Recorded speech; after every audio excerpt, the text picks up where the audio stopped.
Okay, so today I'm going to be showing you how to create a PDF and pre-fill that PDF with information from wherever your CRM, your database, a form that you submit, etc. And essentially what this could be used for is sending out a gift certificate or some sort of certificate or thank you message, something like that, where you just need to send a PDF. You need it to have all the person's information on, but you don't really need to get a signature back, or you don't need them to add any information to that PDF. So it's basically just a one-way pre-fill of a PDF. And for that, the best app that we can use is a PDF generator, such as PDFMonkey. Now, with PDFMonkey, you get, I think, 100 PDFs per month free, so it's really great for a small startup in that you probably won't even have to pay for the service, and you'll get everything that you need. So you'll want to create a template here, and creating a template is actually very simple. A lot of people get really overwhelmed by this because you can only create a template using HTML or CSS. However, this is actually really, really easy to do once you understand how to do it. So the first thing that you want to understand is that you don't want to recreate the whole thing from scratch using HTML. That's going to be a lot of work. It's going to be a lot of headache. It's going to take you forever to do, hours and hours and hours, probably 10 hours plus to get it all perfected in HTML to build out something just as simple as this. The better option is to save your PDF template as an image and then upload that image to your website and then pull that image in as a background. And the way that we do that is we create a body, HTML body, then we set the style, and here I've just created background color just to default to the background color in case the image doesn't stretch all the way. And then I've set a class here of background. And then in the CSS, I'm just calling that class, so that's a full stop, and then calling the class name background. So class name is background here. So whatever you name it there, call it here. And then open bracket, and then background image. And then I'm calling that URL that I've uploaded to our website. And that's going to then serve the URL of the image as the background for this document, for this PDF. So that's 90% of the PDF created right there just through pulling it in as an image file. Now, the next part of this is really quite simple. It's just whatever fields you've got here, you need to have a paragraph element, a text element in HTML. So in HTML, that's P for paragraph. And we want to set an ID for each of these paragraph elements. And the reason why I want to set an ID is because we need to style each paragraph element to then change the position and also change the font and a few other things of that element. So here we've got 4 paragraphs, and each has a unique ID that we'll be using for the CSS. So we've got name, style, date, and authorized. You can name the IDs whatever you like, same as the class, name it whatever you like. And then here we're using the dynamic data.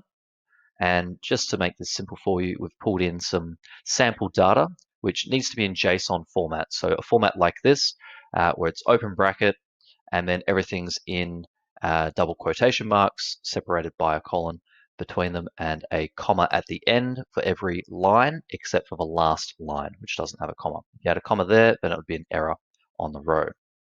So no comma on the last line. So that's just basic JSON there. And then in the CSS, we're then just simply calling each of those IDs. So we've got paragraph 1, ID name is name. And so we're calling it with a hash name, open bracket. Now we're setting the position to absolute, which means that it's absolute position relative to this page. Now this page is a A4 landscape document. So the position is going to be absolute to that landscape document that we've got here. And so I'm moving it in 50 pixels from the left margin, so 50 pixels in. And then I'm moving it down from the top 325 pixels, which puts it right about here. And so I've just basically done a little bit of testing and trial and error to get that pixel alignment correct. And then once you get the first one correct, provided that your portrait is fairly standard, you can then get the second one fairly close. And then after that, you'll know the difference between the first and the second, and you can use that to guess the next two and just adjust them slightly for the positioning. So the two that you need to use there are left top positioning, and then the font size if you want to change that, and then font family. Now for the font family, rather than just relying on the basic boring fonts that come with PDFMonkey, which are just like web fonts like Tahoma and Times New Roman, etc. They're really boring, but don't look nice. What we're doing is we're pulling in a Google font. Now, to pull in a Google font, you just need to go to Google Fonts, go to their site, find the font that you want. Say we want to use that one there. And then we just select that font here, select this style, and then that's going to give you everything that you need to access that font. So if we wanted to access the font in HTML, we'd use the link reference to load it in the header of our HTML, but we want to load it in the CSS. So we're going to use our @import caller for CSS, and then just simply copy the text between the two style. Now you don't need the style elements because you're already in a style sheet, you're already in a CSS. So style you'd only need if you're in a HTML document. So you just copy over the @import, paste it at the top of your CSS before you're calling those fonts. And then for the CSS rules, you can then just copy this CSS rule and then paste that to whatever ID you want to call that CSS for. And then just do the save up the top and then refresh the page, and you will get those new fonts styling those different text blocks that you've got here.